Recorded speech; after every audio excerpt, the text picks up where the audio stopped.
Captain Jihoon Park stood at the observation deck of Research Station Harmony, watching the gas giant Kepler 442b slowly turn beneath them. 3 years ago, this place had been just empty space. Now it was home to something no one thought possible.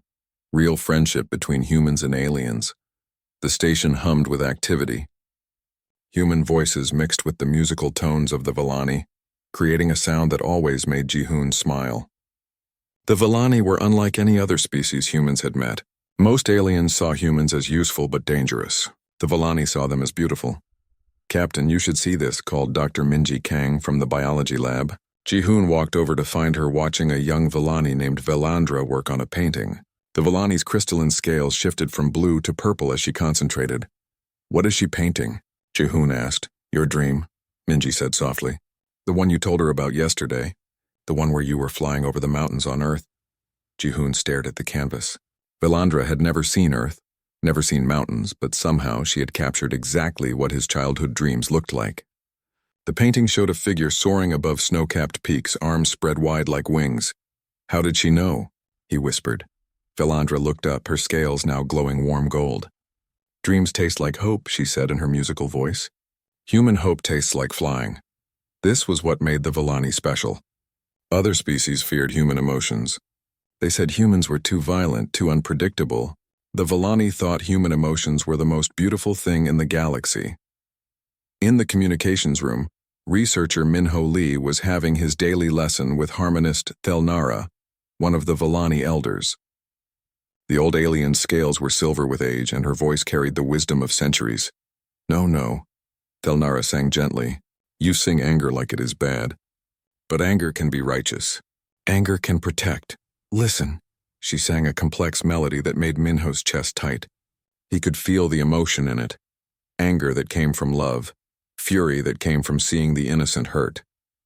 It was not the wild rage that humans feared in themselves. It was something pure and focused.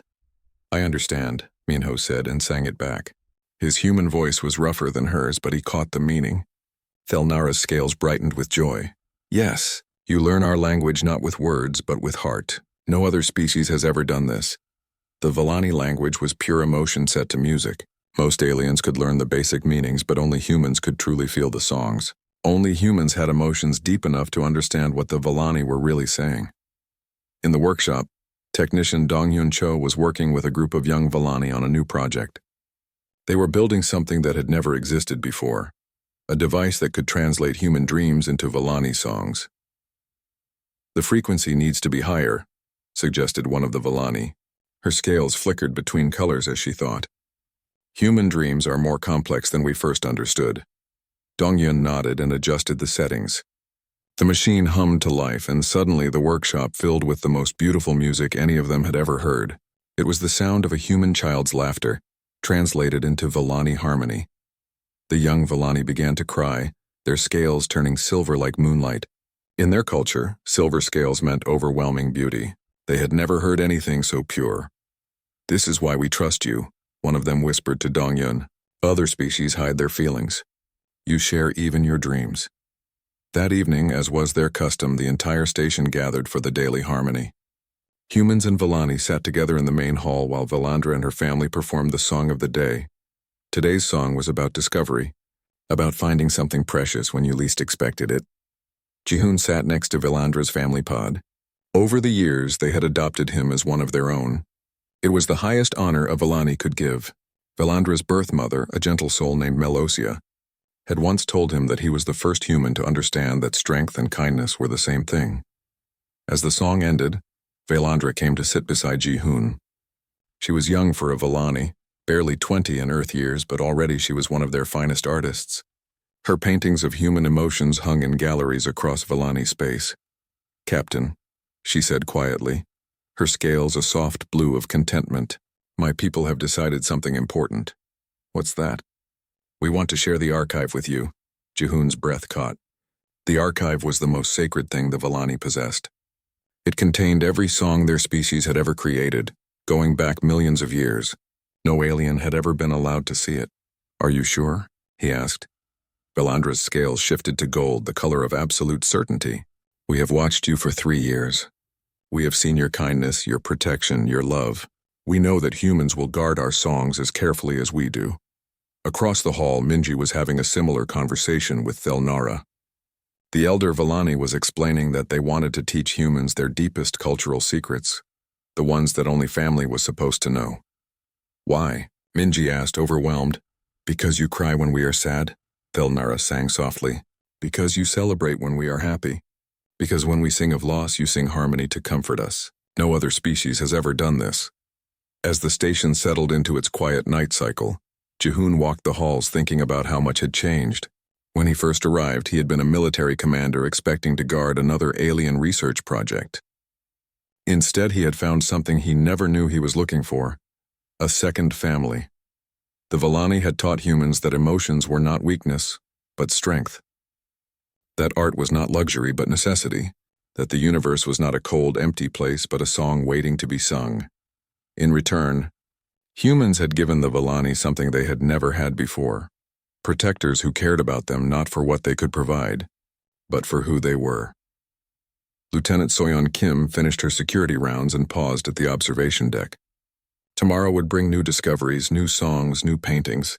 The partnership between humans and Villani was growing stronger every day. She looked out at the stars and smiled. This place had become more than a research station. It had become proof that the universe could be kind, that different species could not just work together but truly love each other.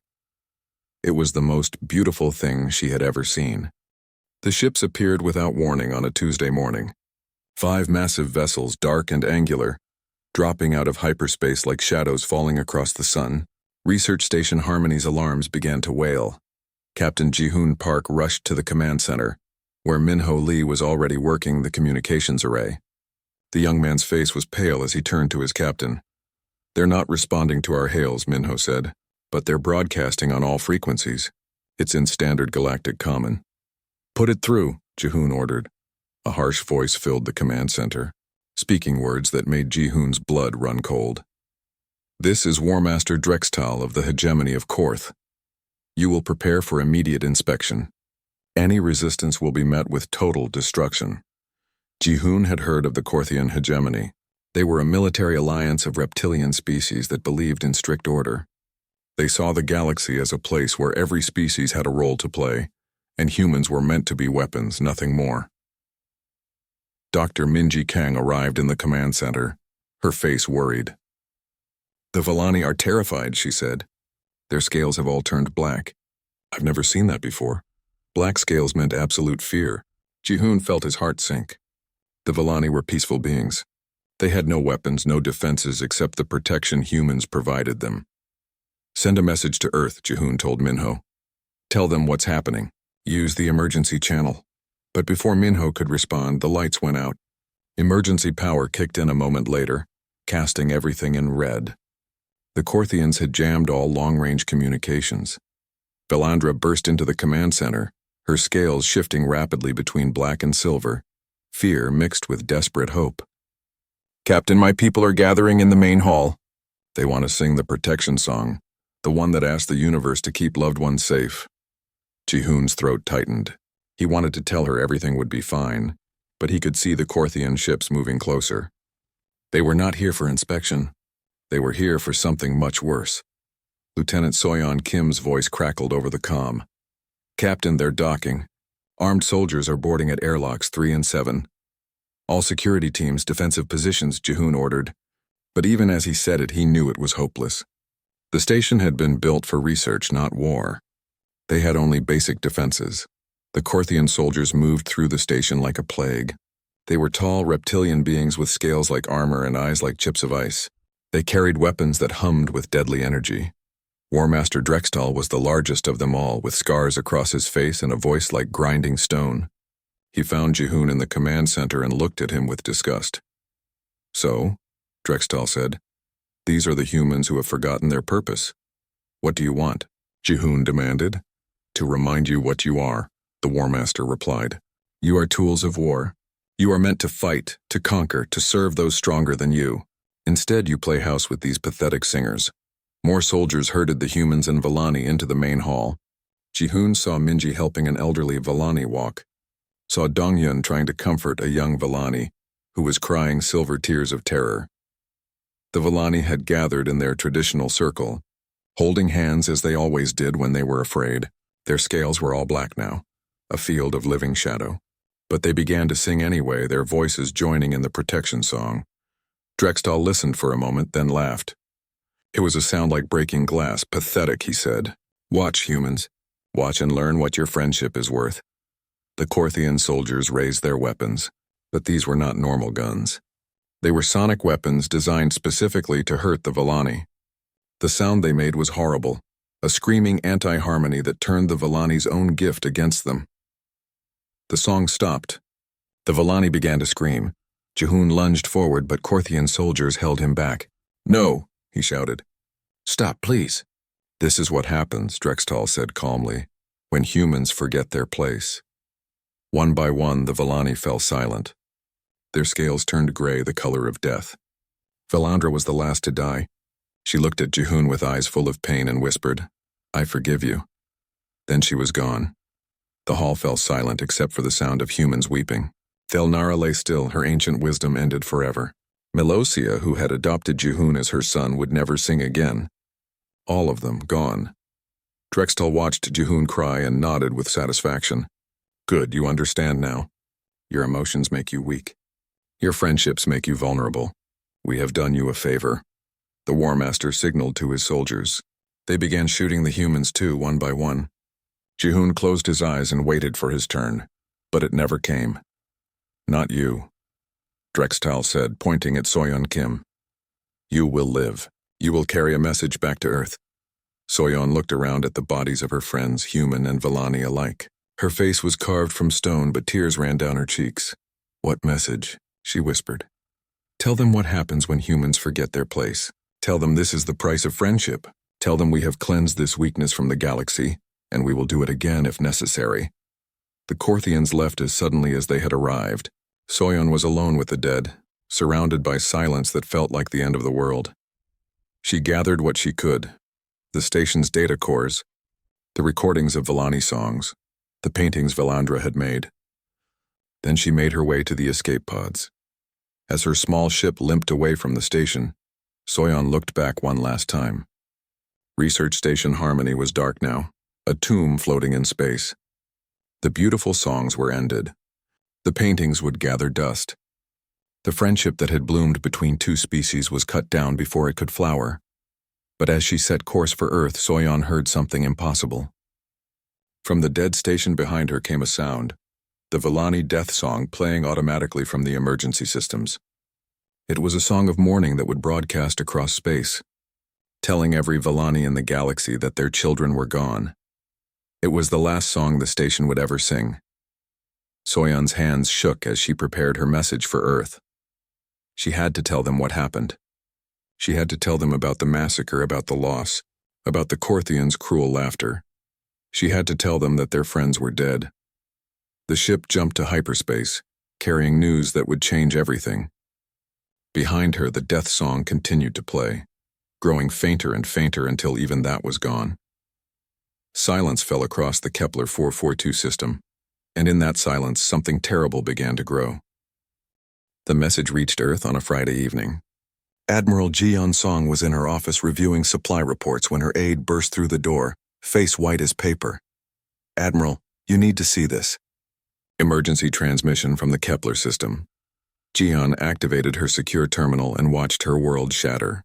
The recording showed Lieutenant Soyeon Kim, covered in blood and ash, her voice broken but steady as she told Earth what the Korthians had done. The footage was worse than any nightmare. Bodies scattered across the station floors. The gray scales of dead Villani. The smoking ruins of the art gallery where human Villani friendship had bloomed into something beautiful. When the recording ended, Ji-yeon sat in silence for a long moment. Then she picked up her communicator and sent a single message to every human military commander in known space. "Emergency Council. Now." Within hours, Earth's response was beginning. But this was unlike any military mobilization in human history. Usually when humanity went to war, different factions argued about goals and methods. Not this time. This time they were united.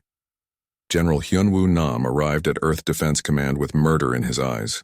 He had served with Ji-hoon Park during the Centauri campaign. They had been friends for 20 years. "What are our orders?" he asked Ji-hoon. "Total war," she replied simply. "The Korthians wanted to remind us what we are. Let's show them." Dr. Hana Yoon was called in from the Psychological Warfare Division. She was known for her work on enemy demoralization tactics, but what she proposed now went far beyond anything she had done before.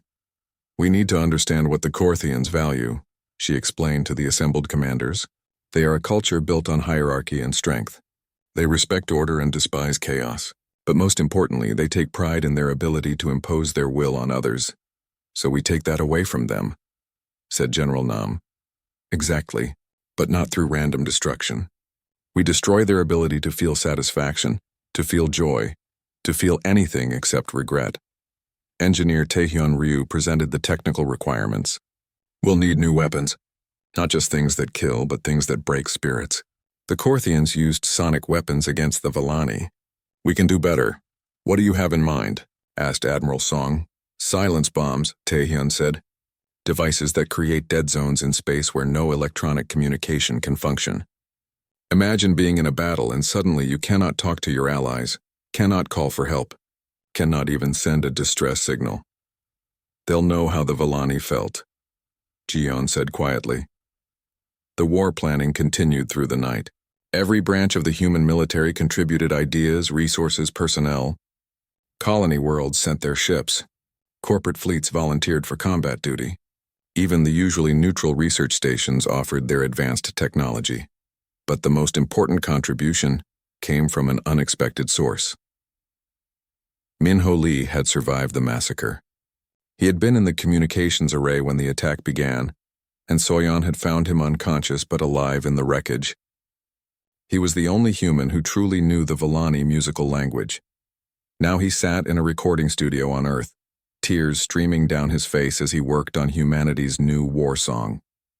It was a fusion of human military marches and Vellani funeral harmonies, creating something that had never existed before. Music that promised both honor for the dead and vengeance for the living. "The Korthians will hear this before every battle," Minho explained to Admiral Song. "It will broadcast on every frequency we can reach.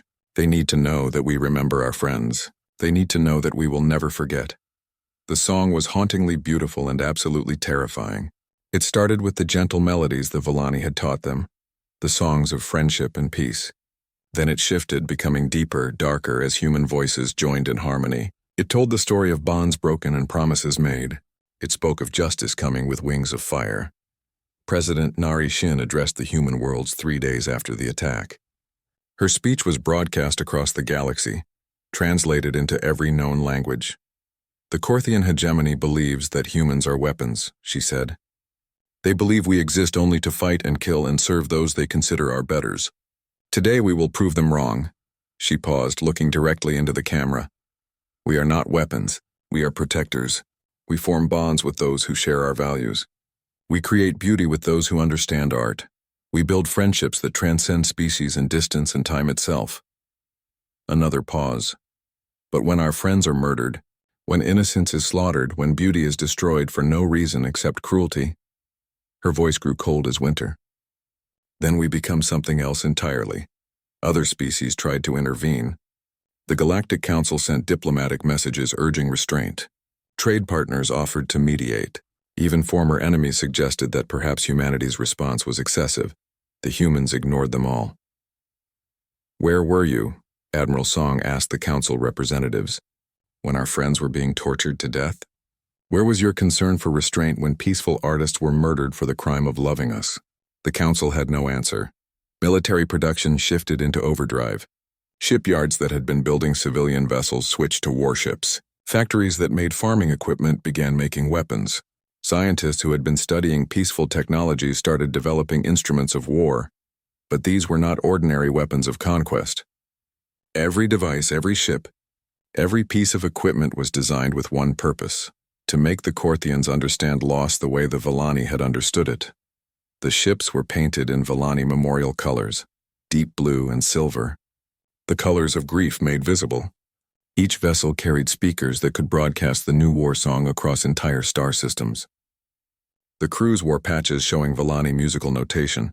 the universal symbol of the friendship that had been destroyed. Dr. Yoon developed psychological warfare tactics that went beyond simple intimidation. "We don't just want to defeat them," she explained. "We want them to wake up every day for the rest of their lives knowing that they chose this.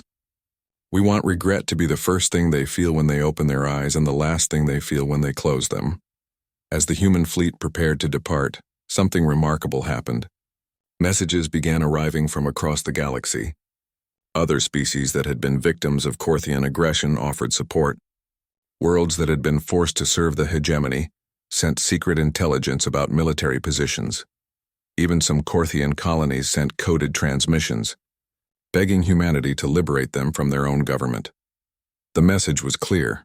The galaxy was tired of the hegemony's brutality.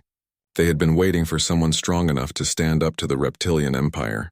Now that someone had arrived, Admiral Song stood on the bridge of her flagship, the Harmony's Vengeance, and looked out at the largest human fleet ever assembled. 500 ships of the line, each one carrying weapons designed not just to kill but to break spirits. "All ships," she broadcast. "This is Admiral Song. We go now to remind the Korthians what humans truly are. We are not their weapons. We are not their tools. We are the friends of those they murdered, and we do not forgive." The fleet jumped to hyperspace, carrying with them the combined fury of an entire species. Behind them, Earth continued its preparation for war. This was not a limited conflict. This was not a border skirmish. This was the awakening of humanity's deepest nature, the part of them that would cross the galaxy to protect a friend, and cross it again to avenge them. The Korthians had wanted to teach humans their place. They were about to learn theirs. The first Korthian system to fall was Nexus Prime, a cultural center famous throughout the hegemony for its art galleries and entertainment complexes. The human fleet arrived at dawn, their ships dark against the system's twin suns. Admiral Jeon Song stood on the bridge of Harmony's Vengeance, watching the enemy world turn slowly beneath them. Intelligence reports showed no military targets of value here. This was a place of joy, of celebration, of everything that made Korthian life worth living. Perfect. "Begin broadcasting," she ordered. The war song filled space around the planet, a haunting melody that mixed human determination with Villani grief. Every communication channel, every entertainment frequency, every emergency band carried the same message. "We remember our friends. We remember what you took from us." The Korthian defense fleet moved to intercept, but they were not prepared for what happened next. Human ships released clouds of strange devices that looked harmless, but created zones of absolute communication silence. Suddenly, Korthian ships could not talk to each other, could not coordinate, could not even send distress calls. They fought alone, in confusion and growing fear, while the human war song continued to play around them. Captain Yunji-woo led the psychological operations wing down to the planet's surface. Her mission was not to kill civilians, but to destroy everything that brought them happiness. Her teams moved with surgical precision through the capital city. The Great Museum of Korthian History was the first to go, not destroyed by bombs, but systematically emptied. Every artifact, every piece of art, every symbol of cultural pride was removed and sent into the system's sun. The building remained standing, but it was hollow now, meaningless. The Korthians watched in horror from behind the safety barriers human soldiers had erected. They were not being harmed, but something worse was happening. Their heritage was being erased before their eyes. "Please," begged the museum director, an elderly Korthian with scarred scales. "These artifacts are thousands of years old. They are priceless." Colonel Ji-won-an looked at him without emotion. "So were our friends." The central entertainment complex was next. It housed theaters, gaming centers, virtual reality experiences, everything the Korthians used for recreation and joy. The humans did not blow it up. Instead, they filled it with a special kind of silence, using the same sonic technology the Korthians had used against the Villani. Now, anyone who entered the complex would hear nothing but the sound of their own breathing. No music, no laughter, no joy, just emptiness. The pattern continued across the planet. Parks were stripped of their beauty, their flowers and trees relocated to memorial gardens for the Villani dead. Sports stadiums were converted into monuments listing the names of every Villani who had died at Research Station Harmony. Entertainment networks were replaced with a continuous broadcast of the war song. Within a week, Nexus Prime was still inhabited. Still functional, but it had become a gray, joyless place where survival was possible but happiness was not. Other Korthian worlds tried to negotiate. They sent diplomatic messages claiming that War Master Drextal had acted without authorization, that the hegemony wanted peace. Admiral Song's response was broadcast across the galaxy. Ask the Villani for mercy. Oh wait, you can't. The human fleet moved to the next system, then the next. Each world received the same treatment. Military targets were neutralized quickly and efficiently, but the real focus was on cultural destruction. Museums became empty shells. Entertainment became memory. Art became ash. The Korthians tried everything to stop them. They sent their best fleets to intercept the humans, but the communication jamming technology made coordination impossible. They tried to negotiate through third-party species, but humanity ignored all diplomatic overtures. They even tried to use their own sonic weapons against human forces, but the humans had learned from Villani pain. They wore armor that converted harmful sound into power for their equipment. The Korthians' cruelty had been turned into human strength. On the industrial world of Korth Major, something unprecedented happened. The human fleet arrived to find the population gathered in the main square, their scales showing the black of absolute terror. But they were not just afraid, they were singing. It was a clumsy, broken attempt at the Villani funeral dirge, the song that had played from Research Station Harmony as Soyon escaped. The Korthians could not match the beauty of Villani harmony, but they were trying to show respect for the dead. Admiral Song listened to their rough, desperate song and felt something crack inside her chest. For a moment, she almost called off the attack. These were not the soldiers who had murdered her brother Jihun and his friends. These were just people, afraid and trying to show they understood their mistake. Then she remembered Velandra's face as she died, whispering forgiveness even as Korthian weapons tore her apart. Continue the operation, Song ordered. The humans landed and began their work. But this time they left one building untouched, a small memorial the Korthians had built to the Villani dead.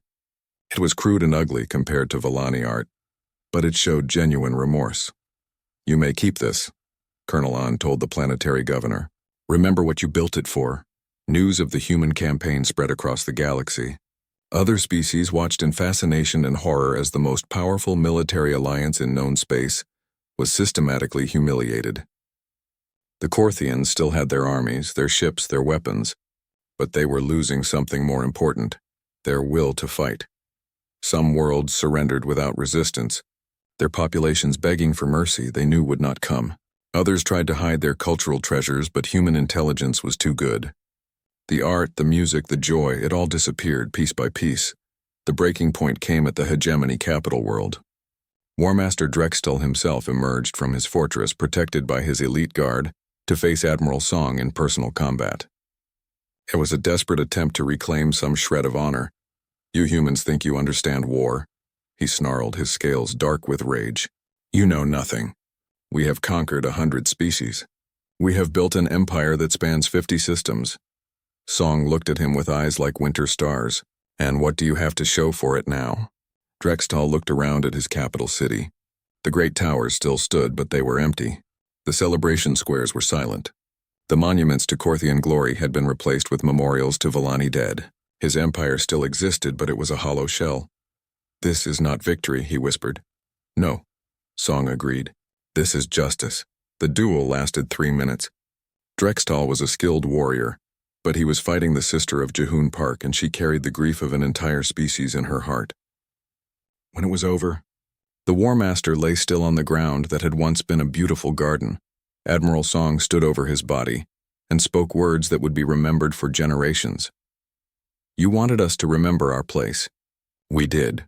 Our place is standing guard over those we love. Your place is in the silence you created. The Korthian hegemony officially surrendered 2 days later. Their territory was divided among the species they had oppressed, with one exception. The worlds where Korthians still lived became memorial zones, protected by human fleets but forever marked by what had been taken from them. The war was over, but its effects would last forever. The Korthians had learned that joy was not a right but a privilege, and they had lost that privilege when they chose cruelty over kindness. Other species looked at humanity with new eyes. The humans had not conquered the Korthian hegemony. They had done something far more terrifying. They had made an entire civilization understand the true cost of evil, and in the silence that followed, the galaxy learned a truth that would echo through the ages. Humans remember their friends, and they never ever forget their enemies. 6 months after the last Korthian world surrendered, Admiral Soyeon Kim stood in the memorial station that had been built where Research Station Harmony once floated. The new structure was larger than the original, made of materials that would last forever. The halls echoed with holographic songs, every melody the Villani had ever created, playing in an endless cycle of beauty and loss. Villandra's paintings lined the walls, her dreams of human friendship preserved in light and color. The archive that the Villani had shared with humanity was here too, protected by guards who would never leave their posts. A young human cadet approached Soyeon, his uniform crisp and new. His name was Jinwoo Park, and he was Ji-hoon's nephew. He had requested assignment to the memorial station, wanting to understand what his uncle had died protecting. "Admiral," Jinwoo said quietly, "the other species are asking questions again." Soyeon nodded. She had expected this. The galaxy was struggling to understand the new reality that humanity had created. "What kind of questions?" "They want to know when we'll return to normal. When we'll start trading again, exploring together, joining their councils and alliances." Soyeon walked to the observation deck, where the gas giant Kepler 442b continued its eternal dance. The planet looked the same as it always had, but everything else had changed. "Tell me," she said to the young cadet, "what do you think normal means?" Jinwoo considered the question carefully. Before the war, humans were part of galactic civilization. We traded with other species, shared technology, explored new worlds together. The other species trusted us to be predictable. And now they're afraid of us. Soyeon smiled, but there was no warmth in it. "Good. Fear keeps people honest." The reports that crossed Soyeon's desk every day told the story of a galaxy that was learning to be more careful. Trade disputes that might once have led to violence were now settled peacefully. Border conflicts were resolved through negotiation rather than war. Criminal organizations that preyed on weaker species had mysteriously disbanded. Everyone remembered what happened to those who hurt humanity's friends. President Narration had announced the new human policy 3 months ago in a speech that was broadcast across known space. Humanity will continue to engage with galactic civilization, but on our terms. We will trade with those who deal fairly. We will explore with those who share our values. We will protect those who cannot protect themselves. She had paused, looking directly into the camera with eyes that had seen too much. But we will no longer pretend that all species are equally worthy of our friendship. That privilege must be earned, and it can be lost. The Korthian worlds had become living monuments to that loss. Human patrol fleets ensured that the former hegemony territories remained stable, but they also ensured that joy remained a stranger there. The Korthians were fed, housed, and protected, but their celebration squares stayed empty. Their art galleries remained bare. Their music was reduced to simple functional communications. Some alien diplomats called it cruel. Soyeon called it educational. A new generation of species was approaching humanity now, eager to prove they deserved friendship rather than mere tolerance. The Altarians, a bird-like race known for their poetry, had sent their finest artists to perform for human audiences.